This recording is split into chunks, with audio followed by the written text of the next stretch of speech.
Hi, I'm JJ Fredrickson, life coach and creator of this real stress management website.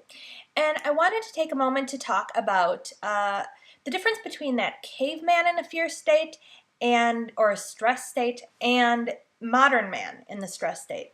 Now, as I mentioned, that primitive caveman portion of the brain is called the amygdala. And the amygdala thinks in black and white terms. It's either safe or unsafe, and that's it. And that works great for the caveman who is, running away from the wild animal or trying to fight it, that fight or flight response.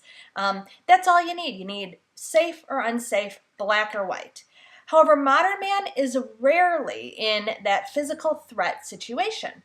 And what happens is the amygdala doesn't have that logic in that modern frontal portion of the brain, so it can't distinguish between a physical threat and just an emotional threat or an emotional fear or an emotional stress.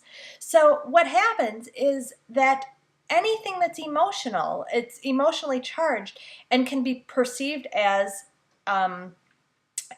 stress or fear, it filters right into that amygdala. And it causes all of those chemical reactions that are part of the fight or flight response. All those things I've talked about on this website happen because of an emotional stressor rather than a physical stressor.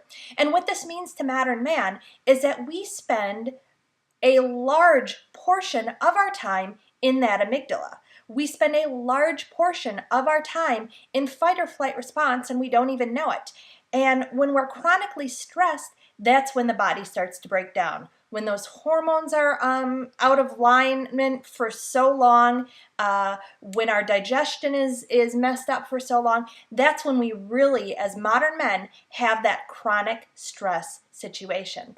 And again, when you're in the amygdala, the other thing is it's not only a health issue, you are not able to access you and your life and the creativity and the logic and the wonderful things that make things you.